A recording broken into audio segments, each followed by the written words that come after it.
तीन शहरी बहू ने बनाया नौकरानी वर्सेस एक गांव की बहू ने बनाया रानी। सुबह के 10 बजे डाइनिंग हॉल में लंबी कांच की टेबल सजी होती है। रसोई से थकी हुई कमला देवी प्लेटें लेकर बाहर आती हैं। मम्मी जी जल्दी कीजिए ना, मुझे पार्लर के लिए लेट हो रहा है। और मेरी ग्रीन टी कहाँ है? मैंने कहा था ना शुगर फ्री डालना। ये क्या बना दिया आपने आज? कमला देवी एक एक करके तीनों की प्लेट सामने रखती हैं। उनके हाथ हल्के कांप रहे होते हैं। ये क्या, मेरी कॉफी में इतनी कम चीनी क्यों है? आपको एक बार में बात क्यों नहीं समझ आती है? बेटा आज हाथ थोड़ा कांप रहा था। और ये पराठे में इतना तेल, आपको पता नहीं क्या मैं डाइट कर रही हूँ? मैंने कम ही डाला था बेटा। सच में सुबह 6 बजे से 10 बजे तक भी आपसे ढंग का खाना नहीं बन पाया। ये तो बिल्कुल बेस्वाद है। कमला देवी एक पल के लिए कुर्सी का सहारा लेती हैं। उनके चेहरे पर थकान साफ दिख रही होती है। बेटा आज मेरी तबीयत थोड़ी ठीक नहीं थी, रुक रुक कर खाना बनाया है। जब देखो यही बहाने चलते रहते हैं आपके। अगर काम नहीं होता तो साफ बोल दीजिए, बहाना क्यों बनाना? हाँ, घर की इमेज जो खराब हो जाती है ऐसे खाने से। टेबल के दूसरी ओर मोहन जी अखबार नीचे रख देते हैं। उनकी आंखों में नाराजगी है लेकिन वो चुप रहते हैं। कमला तुम बैठ जाओ, मैं चाय ले लेता हूँ। पापा जी आप बीच में मत पड़िए, हम तो बस इन्हें सुधार रहे हैं। मोहन और कमला दोनों शांत हो जाते हैं। अगली सुबह घर के बाहर कार खड़ी होती है। गार्डन में तीनों शहरी बहुएं तैयार होकर खड़ी होती हैं। महंगी ड्रेस, गॉगल्स और हाई हील पहने होती हैं। अंदर से कमला देवी धीरे धीरे बाहर आती हैं। हाथ में पुराना सा पर्स पकड़ा होता है।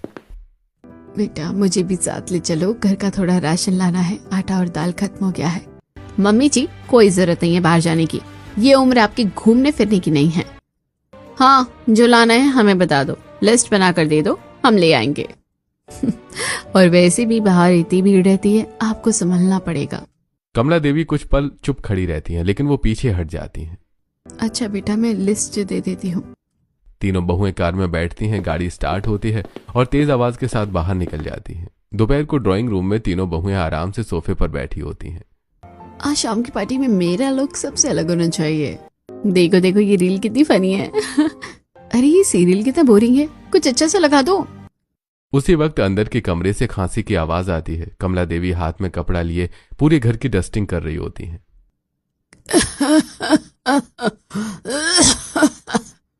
वो एक एक शोपीस साफ करती हैं, फिर झाड़ू उठाती हैं और पूरे हॉल में झाड़ू लगाने लगती हैं। उनकी सांसें तेज चल रही होती हैं। मम्मी जी थोड़ा धीरे झाड़ू लगाइए, डस्ट हो रही है, मेरा मेकअप खराब हो जाएगा। और हाँ मेरे कमरे की सफाई भी कर देना और किचन भी साफ कर देना, शाम को हमें जल्दी निकलना है। कमला देवी झाड़ू खत्म करके पोछा लगाने लगती हैं। घुटनों पर हाथ रखकर उठती हैं और फिर रसोई की तरफ बढ़ जाती हैं। रसोई में गैस जलाती हैं, सब्जी काटती हैं। बीच बीच में तेज खांसी आती है। 3 शहरी बहुएं आ गई, मुझे तो बिल्कुल भी आराम नहीं। जब से ये आई है मुझे नौकरानी बना कर रख दिया है। बाहर ड्राइंग रूम में हंसी ठहाके की आवाज आ रही होती है। कमला देवी चूल्हे के पास खड़ी खड़ी दीवार का सहारा लेती है। आंखों से आंसू गिरते हैं लेकिन बाहर बैठी तीनों बहुओं को उनकी तबीयत से कोई फर्क नहीं पड़ता। इनके तो ड्रामे ही खत्म नहीं होते। देख खांस खांस कर दिखा रही है जैसे सच में फर्क पड़ता है। तीनों तेज तेज हंसने लगती हैं। अगली सुबह रसोई में बर्तनों की आवाज गूंज रही होती है। कमला देवी पल्लू कमर पर बांधकर गैस के सामने खड़ी सब्जी बना रही होती हैं। उनके चेहरे पर थकान साफ दिख रही होती है। सीढ़ियों से तीनों बहुएं तैयार होकर नीचे उतरती हैं। मम्मी हम बाहर जा रहे हैं, मेरे कमरे की सफाई कर देना, थोड़ा बिखर गया है। और हाँ लॉन्ड्री के लिए जो कपड़े निकाले हैं उन्हें धोबी को दे देना, मैंने बेड पर रख दिए हैं। और मेरा वार्डरोब भी ठीक कर देना, शाम को पार्टी है, मुझे जल्दी निकलना होगा। अच्छा बेटा कर दूंगी। तीनों बहुएं हंसते बातें करते हुए बाहर निकल जाती हैं। कमला देवी गैस बंद करती हैं, धीरे धीरे सीढ़ियां चढ़ती हैं।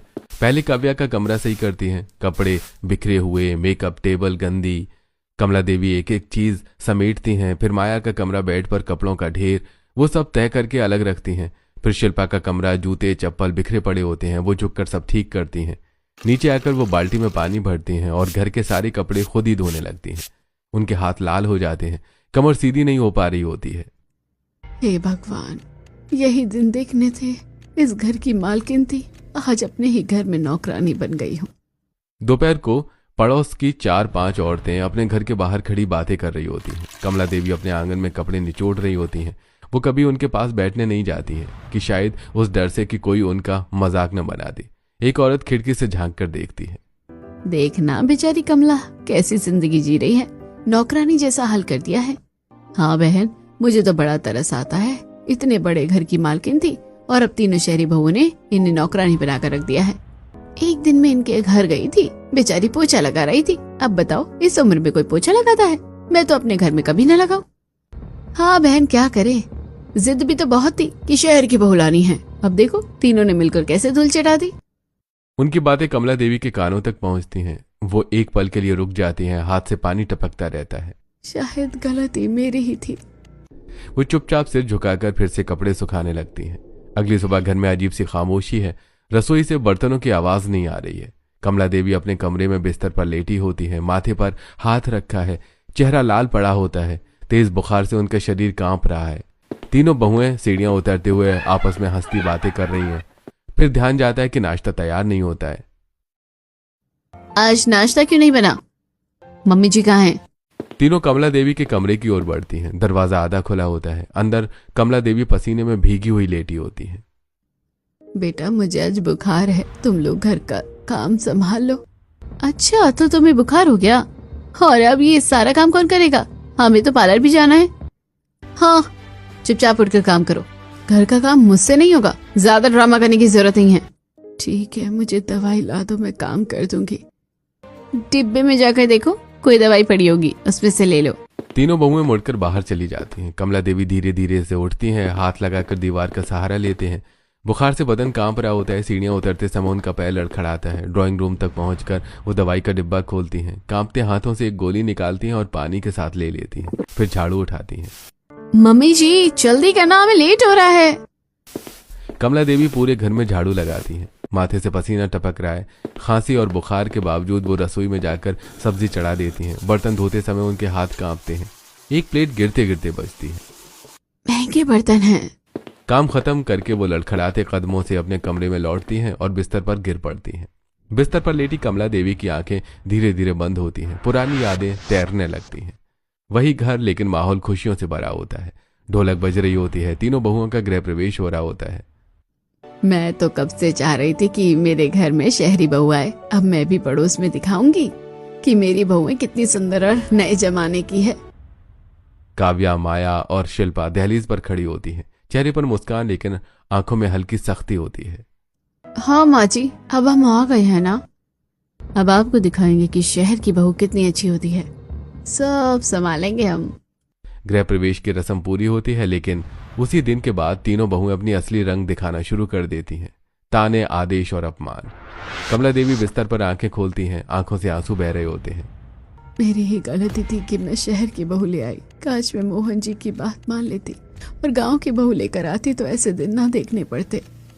शाम को चारों बेटे ऑफिस से लौटते हैं। ड्राइंग रूम में अचानक हलचल बढ़ जाती है। तीनों बहुएं जो दिन भर आराम कर रही थी, वो एप्रन पहनकर रसोई में व्यस्त होने का नाटक करने लगती हैं।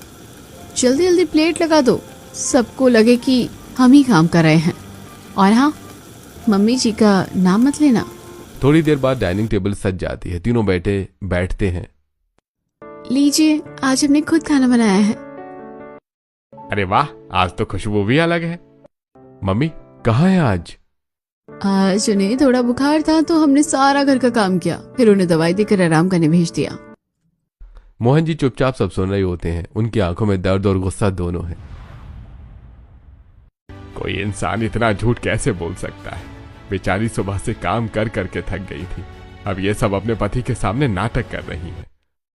अच्छा किया तुम लोगों ने। माँ का खूब ख्याल रखना और माँ से कोई काम मत करना। अगर ज्यादा दिक्कत हो तो घर में नौकरानी रख लो। हाँ हाँ बिल्कुल जैसा आप लोग कहें। तीनों बहुएं एक दूसरे की ओर देखकर हल्की मुस्कुरान देती हैं। सच्चाई अब भी पर्दे के पीछे होती है। अगली सुबह चारों बेटे अपने कमरे में बैठकर ऑफिस की बातें कर रहे होते हैं। कमला देवी हिम्मत जुटाकर उनके पास जाती हैं। वो मन में ठान लेती हैं कि आज सच्चाई बता ही देंगी। जैसे वो कमरे के पास पहुंचती हैं, तीनों बहुएं अचानक सामने आ जाती हैं। कहाँ जा रही हो? बेटा, मैं अपने बेटों से बात करने जा रही हूँ। अगर उन्हें कुछ बताने की कोशिश की ना तो देख लेना तुम्हारी कैसी हालत करेंगे। अभी तो तुमसे ही काम करवाते हैं, फिर तुम्हारे पति से भी करवाएंगे। अब चुपचाप यहाँ से अपने कमरे का रास्ता नाप लो। कमला देवी दर्द से करा उठती हैं, आंखों से आंसू भर आते हैं। वो चुपचाप मुड़ जाती हैं। अपने कमरे में कमला देवी रोते हुए बैठी होती हैं। थोड़ी देर बाद मोहन जी अंदर आते हैं। अब तुम्हारी ये हालत मुझसे देखी नहीं जाती। इन तीनों ने तुम्हें बहुत परेशान कर रखा है। मिलकर तुम्हें इस घर की नौकरानी बना दिया, जबकि तुम इस घर की मालकिन थी। मैं तो अपने बेटों से बात करने जा रही थी, लेकिन तीनों ने मुझे रोक लिया। अब हमारा आखिरी बेटा आयुष रह गया है। मैंने पहले भी कहा था कि गांव की बहू लानी है, लेकिन इस बार गांव की बहू ही आएगी। इस बार फैसला मैं लूंगा। अब तो मुझे बहू के नाम से भी डर लग रहा है। हर बहू एक जैसी नहीं होती कमला। शायद इस बार भगवान हमारी सुन ले। कमरे में खामोशी छा जाती है। बाहर तीनों बहुओं की हंसी गूंज रही होती है। अगली सुबह कमला और मोहन जी चुपचाप घर से निकल जाते हैं, किसी को कुछ बताए बिना। कार शहर की सड़कों से निकलकर कच्चे रास्तों की ओर बढ़ती है। गांव के एक सादे से घर के आंगन में चारपाई बिछी होती है। सामने बैठी होती है गौरी। भाई साहब, मुझे आपकी लड़की बहुत पसंद आई है। मैं चाहता हूँ कि हम ये शादी जल्द से जल्द कर दें, अगर हो सके तो इसी हफ्ते। हाँ भाई, शादी तो कर देंगे, लेकिन इतनी जल्दी कोई दिक्कत है क्या? हाँ, अरे नहीं नहीं, ऐसी कोई दिक्कत नहीं है। बस हम चाहते हैं कि घर में खुशियां जल्दी आए। कमला देवी चुपचाप गौरी को देखती है। उसके मन में डर है और एक छोटी सी उम्मीद भी होती है। कुछ ही दिनों में सादे तरीके से आयुष और गौरी की शादी हो जाती है। बिना ज्यादा दिखावे के गृह प्रवेश होता है। अगली सुबह कमला देवी रोज की तरह सुबह जल्दी उठकर रसोई में चाय चढ़ा रही होती है। तभी पीछे से धीमी आवाज आती है। मम्मी, आप इतनी सुबह सुबह काम क्यों कर रही हैं? मैं आ तो रही थी। नहीं बेटा, ये तो मैं रोज करती हूँ। तू जाकर आराम कर ले, आराम से उठकर आ जाना। नहीं मम्मी, ऐसा नहीं होता। अब ये सब मैं करूंगी। गौरी हल्के से उनका हाथ पकड़ती है और रसोई से बाहर ले जाकर कुर्सी पर बिठा देती है। आप बैठिए, आज से मैं हूं ना। कुछ ही देर में चाय और नाश्ता बनकर तैयार हो जाता है। गौरी ट्रे लेकर आती है और कमला देवी के सामने रखती है।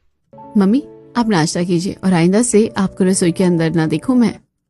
कमला देवी की आंखें भर आती हैं। इतने सालों बाद किसी ने उन्हें बैठाकर खिलाया है। थोड़ी देर बाद ऊपर से हाई हील्स की आवाज आती है। तीनों शहरी बहुएं नींद भरी आंखों से नीचे उतरती हैं। मम्मी, अभी तक खाना नहीं बना? नहीं बेटा, आज गौरी ने सारा काम कर दिया। क्या? हाँ दीदी, मैंने नाश्ता बना दिया है, आप सब खा लीजिए। ओह, इतनी जल्दी? तीनों बहुएं कुछ पल के लिए चुप हो जाती हैं। अगली सुबह जैसे ही कमला देवी रसोई की ओर बढ़ती हैं, पीछे से गौरी की तेज लेकिन प्यार भरी आवाज आती है। मम्मी, मैंने आपको कितनी बार मना किया है कि आपको रसोई में नहीं जाना है। आपकी उम्र काम करने की नहीं है, आराम करने की है। बेटा, आदत है ना मुझे, खाली बैठा नहीं जाता। तो आदत बदल लो मम्मी। अब मैं आ गई हूँ ना, आप जाकर आराम करो। सारा काम मुझ पर छोड़ दो। और हाँ, आपको किसी बात की टेंशन लेने की कोई जरूरत नहीं है। बेटा, ये तीनों तो सारा काम मुझसे ही करवाती थी। कोई बात नहीं मम्मी, अब मैं आ गई हूँ। आपने क्या पूरे घर का ठेका ले रखा है? नहीं ना, आप आराम करो, मैं संभाल लूंगी। गौरी फुर्ती से झाड़ू लगाती है और फिर पोछा करती है। डस्टिंग भी कर लेती है। रसोई में सब्जी चढ़ाकर, दाल बनाकर, टिफिन तैयार करके रख देती है, वो भी बिना किसी शिकायत के। ऊपर कमरे से तीनों शहरी बहुएं देखती रहती हैं। उनके चेहरे पर हैरानी साफ दिखाई देती है। कमला देवी पहली बार सोफे पर बैठकर चाय पी रही होती हैं। शाम को हल्की ठंडी हवा चल रही होती है। गौरी कमरे में आती है। मम्मी पापा, तैयार हो जाइए। क्यों बेटा? पार्क चलेंगे। अब आप एक ही काम करो, बस अपनी सेहत पर ध्यान दो। अब आप दोनों रोज शाम को घूमने जाया करोगे। और घर का काम वो सब हो चुका है, अब कोई बहाना नहीं। थोड़ी देर में तीनों साथ पार्क में चले जाते हैं। पार्क की हरियाली, बच्चों की हंसी, ढलता सूरज, गौरी दोनों के बीच चल रही होती है। मम्मी, आपका काम अब बस खुश रहना है, और पापा आप भी इनका ध्यान रखिएगा। मोहन जी और कमला देवी एक दूसरे को देखते हैं। उनके चेहरे पर संतोष होता है। तीनों साथ में वॉक करते हैं। दोपहर की गली के बाहर 5-6 औरतें खड़ी होकर हंसते बोलते बातें कर रही होती हैं। कमला देवी खिड़की के पास खड़ी चुपचाप उन्हें देख रही होती हैं। उनके चेहरे पर हल्की सी इच्छा और बहुत सारी झिझक साफ दिखती है। मम्मी जाओ ना, अभी उनके साथ बातें करो, अपने दिल की बात शेयर करो। नहीं बेटा, इतने सालों से मैंने सबके साथ उठना बैठना बंद कर रखा है, अब अचानक कैसे जाऊं? कोई बात नहीं मम्मी, धीरे धीरे ट्राई करो। बातें शेयर करने से दिमाग भी हल्का होता है। पता नहीं लोग क्या सोचेंगे। लोग तो कुछ भी सोचते हैं, लेकिन आज से आप अपने बारे में सोचो। गौरी उन्हें दरवाजे तक छोड़कर आती है। कमला देवी धीरे धीरे कदम बढ़ाती हैं। पहले थोड़ा दूर खड़ी रहती हैं और फिर एक औरत उन्हें देखकर आवाज देती है।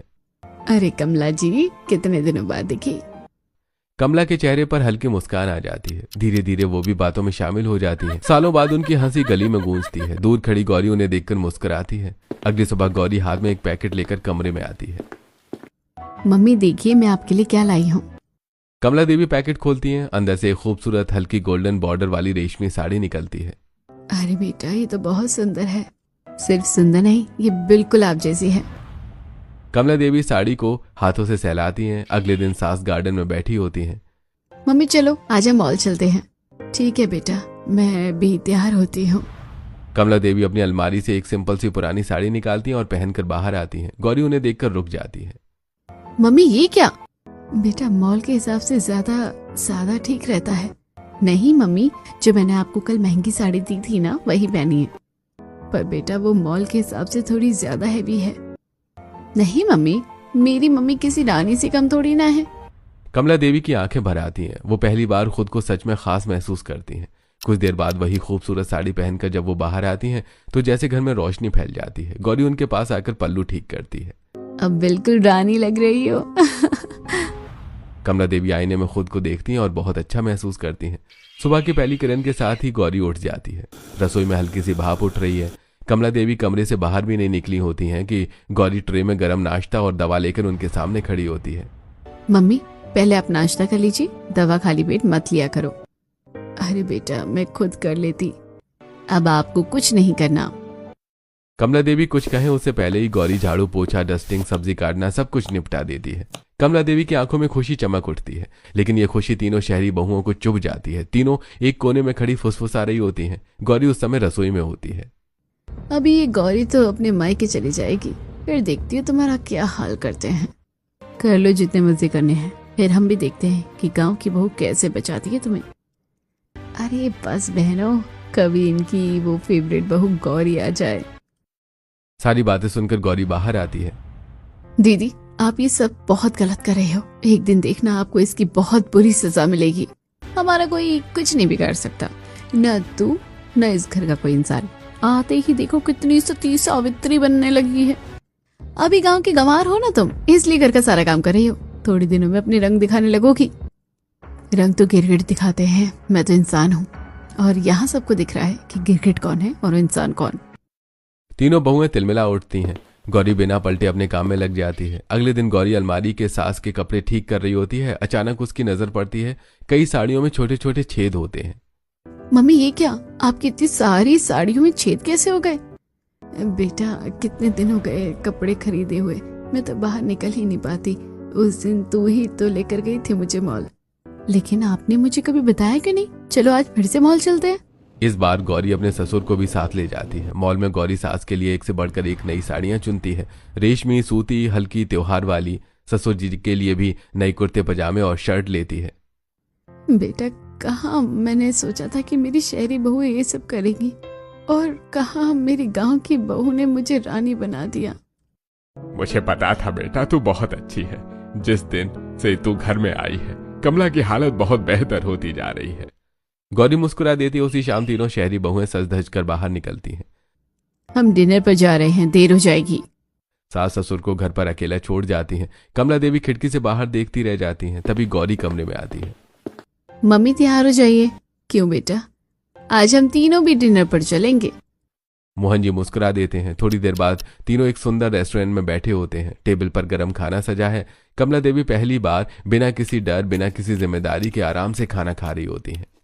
मम्मी जिंदगी सिर्फ काम करने के लिए नहीं होती है, जीने के लिए भी होती है। आज सच में लग रहा है हमारी बहू नहीं हमारी बेटी है। तीनों साथ बैठकर हंसते हैं और रेस्टोरेंट में खाना खाते हैं। अगली सुबह कमला देवी का चेहरा थोड़ा उतरा होता है और माथा गर्म होता है। गौरी जैसे ही उनका हाथ पकड़ती है वो चौंक जाती है। मम्मी आपको तो बुखार है, आपने बताया क्यों नहीं? अरे बेटा थोड़ा सा ही तो है, ठीक हो जाएगा। लेकिन गौरी मानने वाली नहीं थी। वो तुरंत ठंडे पानी की पट्टी रखती है, दवा देती है, खिचड़ी बनाकर खिलाती है। दिन हो या रात गौरी उनके सिराने बैठी रहती है। रात को जब सब सो जाते हैं गौरी धीरे से उनके माथे पर हाथ फेरती है। जब से गौरी आई है इसने मेरी जिंदगी बदल दी, मुझे नौकरानी से रानी बना दिया। भगवान हर सास को ऐसी बहू दे। उनकी आंखों में से एक आंसू निकलता है, लेकिन इस बार वो दुख का नहीं सुख का आंसू होता है। अगले दिन तीनों बेटे डाइनिंग टेबल पर बैठे खाना खा रहे होते हैं। तीनों शहरी बहुएं भी वहीं बैठी होती हैं। गौरी रोटी बनाकर एक एक करके सबको परोस रही होती है। मेरे हाथों में कितना दर्द हो रहा है और मेरे पैरों में तो छाले पड़े रहे हैं। सारा दिन काम करते करते जान निकल जाती है। शिल्पा सिर पकड़कर बैठ जाती है। अरे कोई बात नहीं, रुक रुक कर काम कर लिया करो, लेकिन मम्मी से कोई काम मत करवाना, उनकी तबीयत ठीक नहीं है। तीनों बहुएं सिर हिलाकर सहमति दिखाती हैं, लेकिन ये सब गौरी सुन रही होती है। उसके हाथ रोटी बेलते बेलते रुक जाते हैं। अच्छा, तो ये सब चल रहा है यहाँ। ये खुद तो सारा काम मम्मी से करवाती थी और शाम को भैया लोगों को ये सब बता देती थी कि सारा काम हम कर रहे हैं। अब समझ में आया, इनकी शहर वाली हेकड़ी अब मैं निकालूंगी। गौरी चुपचाप रोटी परोसती है। अगले दिन चारों भाई ड्राइंग रूम में बैठे होते हैं, लेकिन तभी अचानक से गौरी अंदर आती है। उसके चेहरे पर गंभीरता साफ दिख रही होती है। भैया, मैं अपनी बात आपको मनवाना नहीं चाहती। मैं आपको कुछ दिखाना चाहती हूँ जिससे आपको मेरी बात पर यकीन हो जाएगा। चारों भाई एक दूसरे को देखने लगते हैं। क्या बात है गौरी, इतना सीरियस होकर क्यों बोल रही हो? साफ साफ बता दो। आप लोग 1 मिनट रुकिए, अभी सब समझ आ जाएगा। वो एलईडी ऑन करती है, सीसीटीवी कैमरे की पुरानी रिकॉर्डिंग चलाने लगती है। स्क्रीन पर साफ दिखाई देता है कमला देवी पूरे घर में झाड़ू लगा रही हैं, फिर पोछा कर रही हैं, डस्टिंग कर रही हैं, रसोई में खड़े होकर खाना बना रही हैं और ट्रे में खाना सजाकर तीनों शहरी बहुओं को दे रही हैं, जो सोफे पर बैठी मोबाइल चला रही होती हैं। चारों भाइयों का चेहरा गुस्से से लाल हो जाता है। अच्छा, ये खुद तो महारानी की तरह बैठी रहती है और सारा काम मम्मी से करवाती थी। इन्होंने हमारी आंखों में धूल झोंकी है। अरे इन्हें तो सबक सिखाना पड़ेगा। गौरी, अगर तुम हमें ये सब नहीं दिखाती तो हमारी मम्मी की सारी जिंदगी काम करते करते निकल जाती और हमें कुछ पता भी नहीं चलता। भैया, आप तीनों ही उन्हें समझा सकते हो। वो बहुत तेज है, ऐसे नहीं सुनेंगी। आपको कुछ ऐसा करना होगा कि वो मम्मी के साथ अच्छा व्यवहार करे। चारों भाइयों की आंखों में अब गुस्से के साथ पश्चाताप भी होता है। अगली सुबह तीनों शहरी बहुएं तैयार होकर बाहर जाने लगती हैं। हाथ में अपने अपने पतियों के क्रेडिट कार्ड होते हैं। दरवाजे पर तीनों पति गुस्से से खड़े होते हैं। क्या हुआ, आज ऑफिस नहीं गए? नहीं, अभी नहीं गई। तुम कहाँ जा रही हो? घर का काम नहीं कर रही? हम तो बस शॉपिंग करके आ रहे हैं, फिर घर का काम करेंगे। तीनों भाई आगे बढ़कर उनके हाथ से क्रेडिट कार्ड ले लेते हैं। आपको अचानक इतना गुस्सा क्यों आ रहा है? चुपचाप कार्ड दो। वो कार्ड वापस ले लेते हैं। तुम्हारी हिम्मत कैसे हुई हमारी आंखों में धूल झोंकने की? खुद सुबह से शाम बाहर रहती थी और सारा काम हमारी मम्मी से करवाती थी। इतना बड़ा गुनाह करने की सोची भी कैसे तुमने? तीनों बहुएं घबराकर सफाई देने लगती हैं।